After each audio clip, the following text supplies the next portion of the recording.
कोलकाता की GR medical college पूरे बंगाल में फेमस था। वहां की आधुनिक सुविधाओं के चलते दूर दूर से मरीज वहां आया करते थे। लोगों को भी वहां के डॉक्टरों पर पूरा भरोसा था। लेकिन यही अस्पताल जहां मरीजों को कोई दिक्कत नहीं थी, वहीं आधे स्टाफ को दिक्कत ही दिक्कत थी। आधा स्टाफ यानी फीमेल स्टाफ। डॉक्टर संजना, क्या बात है, आज आप अभी तक घर नहीं गई? अरे क्या बताऊं प्रिया, एक इमरजेंसी केस आ गया इसलिए रुकना पड़ा। तुम्हें तो पता है हम डॉक्टरों को कहीं कभी आराम मिलता है क्या? ये बात तो सही है। चलो कोई ना, सुबह चली जाना, लेकिन रात में थोड़ा आराम कर लेना। क्या आराम करूंगी यार, फीमेल्स के लिए कोई अलग रूम होता तो कर भी लेती, लेकिन कॉमन रूम है, उसमें मेल डॉक्टर बैठे होते तो अच्छा भी नहीं लगता। हाँ, ये बात भी सही है। मेल डॉक्टर्स का क्या है, वो तो कहीं भी कैसे भी लेट जाते हैं, बैठ जाते हैं, पर हमें सोचना पड़ता है। चलो अच्छा है, तुम बैठो, मैं ज़रा पेशेंट को देख कर आती हूँ, फिर बाहर चलकर चाय पी लेंगे। नींद भगाने के लिए कुछ तो करना पड़ेगा ना। ओके ठीक है, तुम होकर आओ, फिर चलते हैं। डॉक्टर संजना वार्ड से वापस आई और थकी हुई प्रिया के पास बैठ गई। पेशेंट की हालत थोड़ी बेहतर है, अब बाहर चलकर चाय पीते हैं, नींद पूरी तरह से गायब हो जाएगी। हाँ चलो, रात की इस समय तो चाय ही एक सहारा है। दोनों हंसते हुए बाहर की ओर बढ़ी और अस्पताल के सामने वाली चाय की दुकान पर पहुंच गई। रात के 12 बज रहे थे और सड़क लगभग खाली थी। यार इतनी शांति है, लग रहा है जैसे पूरा शहर सो चुका है। हाँ, और हम अभी भी जगे हुए हैं उल्लू की तरह। वो लोग चाय पी ही रही थी कि अचानक कुछ लड़के बाइक पर तेजी से आए और दोनों पर कमेंट्स करने लगे। अरे वाह, यहाँ तो रात में पार्टी चल रही है और हमें बुलाया भी नहीं गया। हाय डॉक्टर मैडम, हमारे साथ घूमने चलोगी क्या? डॉक्टर प्रिया और संजना घबरा गईं और जल्दी जल्दी चाय खत्म कर अस्पताल की ओर भागी। उन्होंने गार्ड को देखा जो सब कुछ देख रहा था लेकिन आराम से बैठा था।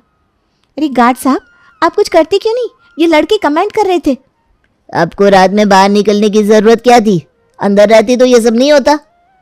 क्या मतलब, हम बाहर ना निकले? आप अपना काम नहीं करोगे क्या? जो गलत कर रहा है उसे कुछ कहने के बजाय आप हमें टोक रहे हो। तभी कुछ मेल डॉक्टर बाहर आए और पूछने लगे कि क्या हो रहा है। जब उन्हें बात का पता चला तो वो भी उन दोनों को गलत ठहराने लगे। गार्ड भैया सही तो कह रहे, आपको जब बाहर का माहौल पता है तो नहीं जाना चाहिए था। हाँ, और नहीं तो क्या, ये लड़के तो ये सब करती ही है, आपको बचकर रहना चाहिए ना। आराम से अंदर बैठिए, चाय कोई इतनी ज़रूरी नहीं है। यही तो मैं इन्हें समझाना चाह रहा था। डॉक्टर प्रिया और संजना उन लोगों की बातों से तंग आकर अंदर चली गईं। यार, यहाँ तो हर जगह यही हाल है, ना बाहर सेफ्टी और ना ही अंदर चैन से बैठने की जगह। दोनों कॉमन रूम में जाती है जो अभी भी खाली था। वहाँ थोड़ा आराम करने के लिए लेट जाती है, पर थोड़ी ही देर बाद वहाँ एक वार्ड बॉय उनके पैरों के सामने आकर बैठ गया। उन दोनों को बड़ा अजीब लगा। ये क्या कर रहे हो? कहीं और बैठने की जगह नहीं मिली क्या? बस बैठा ही तो हूँ, थोड़ी ना कुछ कर रहा हूँ। ये कॉमन रूम है, यहाँ हर कोई बैठ सकता है डॉक्टर साहब। दोनों अनकंफर्टेबल हो गई और उठकर बाहर चली गई। यार कहीं भी चैन से बैठने का ठिकाना नहीं है। अरे अजीब मुसीबत है। अस्पताल में फीमेल डॉक्टरों और नर्सों को हर रोज किसी न किसी तरह की परेशानी का सामना करना पड़ता था। एक दिन शांति नर्स दवाइयों की ट्रे लेकर मरीजों के वार्ड में जा रही थी, तभी डॉक्टर वीरेंद्र उसके पीछे आता है और धीरे से उसके कंधे पर हाथ रख देता है। शांति, तुम कितनी खूबसूरत लग रही हो आज, क्या बात है? सर प्लीज ऐसा मत कहिए, मैं यहाँ काम करने आई हूँ, ये सब सुनने नहीं। अरे मैं तो मजाक कर रहा था, तुम भी ना छोटी सी बातों पर इतनी सीरियस हो जाती हो।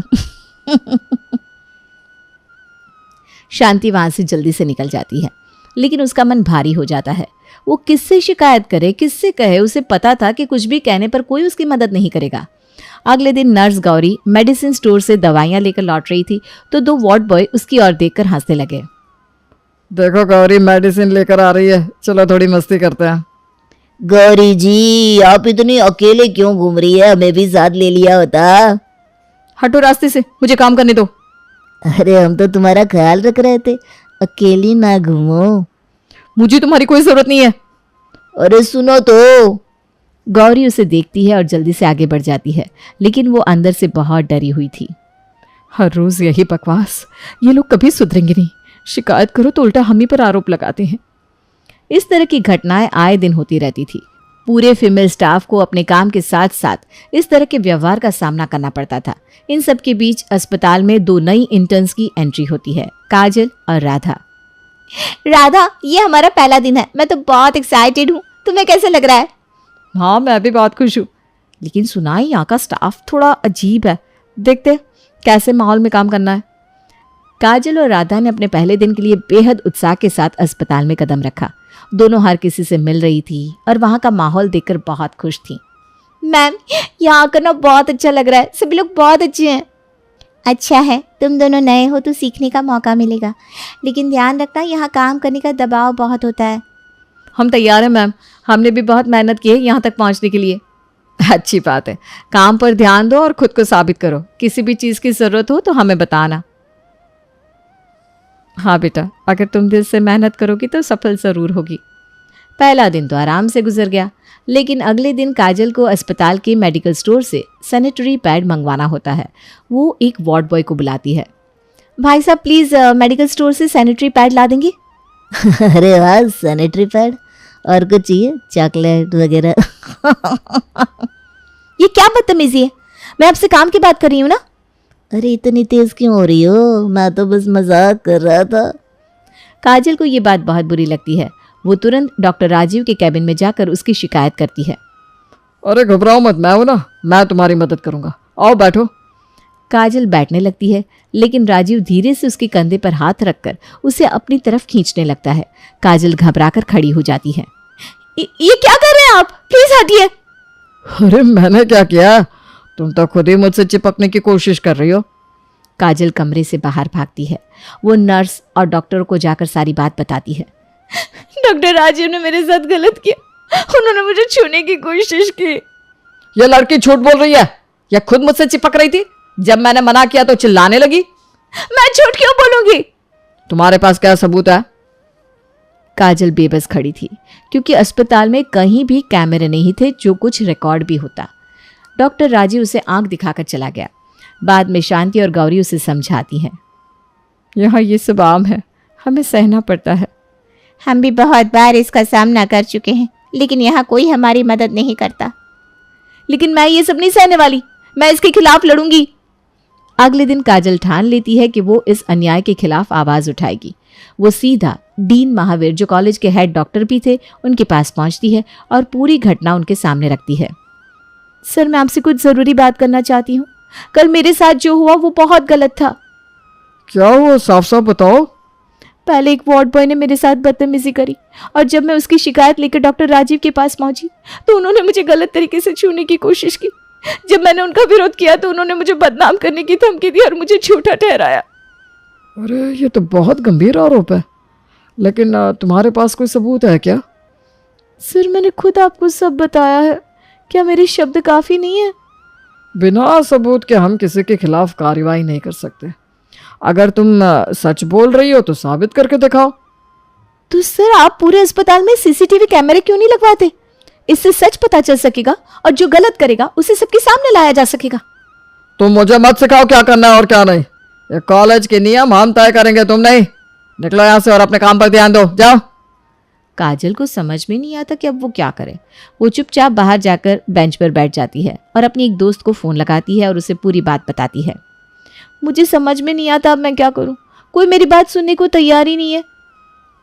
काजल, ऐसे मामलों में अक्सर सबूत की ज़रूरत होती है, लेकिन इसका मतलब ये नहीं कि तुम हार मान लो।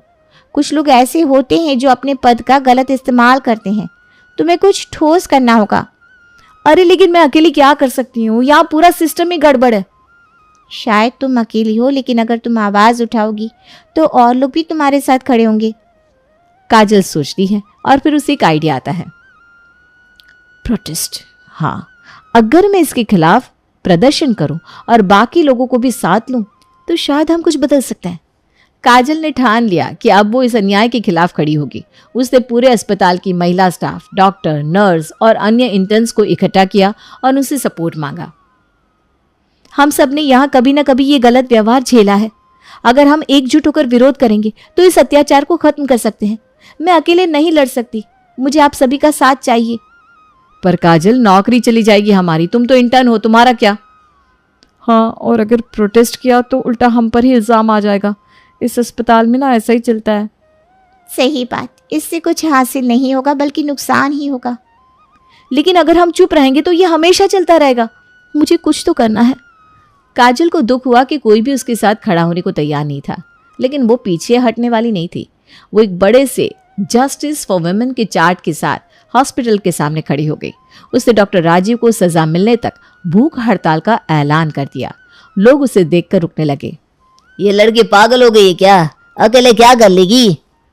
भूख हड़ताल कर रही है डॉक्टर राजीव के खिलाफ। अरे देखना, कुछ नहीं होने वाला। काजल दिन भर वहीं खड़ी रही, पर हॉस्पिटल की तरफ से कोई रिएक्शन नहीं आया। तभी उसके ससुराल वाले वहां पहुंचे। ये क्या नौटंकी कर रखी है? घर की इज्जत मिट्टी में मिला दी। तू हमारी नाक कटवा रही है, चल वापस घर, छोड़िए सब। मैं ये लड़ाई सिर्फ अपने लिए नहीं, हर लड़की के लिए लड़ रही हूँ। अगर मैं अब चुप रही तो आगे किसी को भी न्याय नहीं मिलेगा। अरे मान जा हमारी बात। आई एम सॉरी, अभी तो नहीं मान सकती। जब तक न्याय नहीं मिलेगा मैं यहां से नहीं हटूंगी। उसके सास ससुर गुस्से में तमतमाते हुए चले गए, लेकिन काजल अपनी जगह डटी रही। अगली सुबह भी काजल अपनी जगह पर खड़ी हुई थी। थकावट उसके चेहरे पर साफ नजर आ रही थी, लेकिन उसका हौसला कायम था। तभी डॉक्टर राजीव उसके पास आया। तू अभी तक यहीं खड़ी है? हट यहां से, नहीं तो अंजाम अच्छा नहीं होगा। मैं तब तक नहीं हटूंगी जब तक मुझे न्याय नहीं मिलता। तुम्हारे जैसे लोगों के डर से मैं नहीं झुकने वाली। अच्छा, बढ़िया ही न्याय की देवी। काजल कुछ कहती इससे पहले ही राजीव गुस्से में जोर से थप्पड़ मार देता है। काजल गुस्से में राजीव को धक्का देती है, जिससे वो जमीन पर गिर जाता है। तेरी इतनी हिम्मत कि तू मुझे धक्का दे? अभी रुक, पुलिस को बुलाता हूँ। राजीव जमीन से उठकर पुलिस को बुलाता है। तुमने डॉक्टर पर हमला किया, you are under arrest. Police Kajal को गिरफ्तार करने ही वाली थी, तभी राधा बोल पड़ी। रुक जाइए, काजल निर्दोष है। डॉक्टर राजीव ने काजल को पहले थप्पड़ मारा था। अगर इसे गिरफ्तार करना है तो मुझे भी गिरफ्तार करो, मैं काजल के साथ खड़ी हूँ। हाँ, हम सब जानते हैं कि काजल निर्दोष है। अगर उसे गिरफ्तार करोगे तो मुझे भी साथ ले चलो। हम सब काजल के साथ है, ये लड़की गलत नहीं है। इतने में डॉक्टर प्रिया और डॉक्टर संजना भी आ जाती हैं। अगर आप लोग काजल को गिरफ्तार करोगे तो हमें भी साथ ले जाना पड़ेगा। हम सब उसके साथ हैं। काजल ने कोई गलती नहीं की, असली गुनहगार तो ये डॉक्टर राजीव है। पुलिस ये देखकर चौंक गई कि काजल के साथ अब पूरा फीमेल स्टाफ खड़ा हो गया था। उन्होंने समझदारी दिखाते हुए मामला शांत करने का फैसला लिया और वहां से चले गए। Thank you so much. अब हम सब साथ में हैं काजल। अब ये लड़ाई तुम्हारी अकेले की नहीं है, हम सबकी है। काजल को अच्छा लगा कि अब वो अकेली नहीं है, पर डॉक्टर राजीव ये सब देखकर और भी गुस्से में आ जाता है। वो तुरंत डीन को बुलाता है ताकि वो आकर स्थिति को संभाल सके। तभी मीडिया भी वहां पहुंच जाती है और माहौल गर्म हो जाता है। डीन आकर उन सबसे बात करते हैं। देखिए, आप सबको गलतफहमी हो रही है। डॉक्टर राजीव हमारे सबसे सीनियर स्टाफ में से एक है। हम इस मामले को ठीक से जांचेंगे, लेकिन पहले आप सब शांत हो जाइए। गलतफहमी नहीं हुई है सर। यहाँ के मेल स्टाफ की हरकतें किसी से छुपी नहीं है। हम सिर्फ एक नहीं कई बार ऐसी घटनाओं का शिकार हो चुके हैं। ये एकदम बंद होना चाहिए। सिर्फ काजल के साथ ही नहीं, हम सबके साथ गलत हुआ है। कोई हमें नहीं सुनता, कोई हमारी मदद नहीं करता। सर, हम फीमेल के लिए अलग कमरों की ज़रूरत है जहां हम आराम कर सके। पूरे अस्पताल में सीसीटीवी कैमरे होने चाहिए ताकि गलत काम का सबूत मिल सके, जो कि आप लोगों को हमेशा चाहिए होता है। और रात की शिफ्ट्स के लिए हमें आने जाने के लिए कैब सर्विस मिलनी चाहिए ताकि हम सुरक्षित घर पहुंच सके। सिर्फ यही नहीं, महिलाओं की सेफ्टी के लिए विशेष स्टाफ रखा जाना चाहिए ताकि हमारी शिकायतें सुनी जाए और सही कदम उठाए जाए। देखिए, हम आपकी बात सुन रहे हैं, पर हमें कुछ समय दीजिए। ये सब जल्दी नहीं हो सकता। समय बहुत हो चुका सर, अब और इंतजार नहीं। डॉक्टर राजीव और उनके जैसे बाकी लोग जिन्होंने हमारी इज्जत के साथ खेला, उन्हें तुरंत सस्पेंड किया जाए, नहीं तो हम अपना विरोध जारी रखेंगे। मीडिया के सामने इतना कुछ सुनने के बाद डीन को मजबूरी में फैसला लेना पड़ता है। ठीक है, डॉक्टर राजीव को तत्काल प्रभाव से सस्पेंड किया जाएगा और बाकी मेल स्टाफ को सख्त चेतावनी दी जाएगी कि अगर भविष्य में कुछ भी ऐसा हुआ तो उन्हें नौकरी से हाथ धोना पड़ेगा। और हमारी बाकी मांगे सर? आपकी सारी मांगे मानी जाएंगी। महिलाओं के लिए अलग कमरे, सीसीटीवी, कैब सर्विस और सेफ्टी के लिए एक्स्ट्रा इंतजाम, सब कुछ किया जाएगा। ये सुनकर सब बहुत खुश हो गई। काजल की हिम्मत और साहस की वजह से ही ये सब संभव हो पाया था। डॉक्टर राजीव को सस्पेंड कर दिया जाता है और बाकी मेल स्टाफ को सख्त चेतावनी दी जाती है। काजल, तुम्हारी वजह से ही आज हमें न्याय मिला है, वरना हम सब तो डर के मारे चुप बैठे थे। हर लड़की को तुम्हारे जैसी हिम्मत दिखानी चाहिए, अत्याचार बिल्कुल सहन नहीं करना चाहिए। तुमने हम सब के लिए लड़ाई लड़ी, हमें माफ़ कर देना कि हम शुरू से तुम्हारे साथ नहीं थे।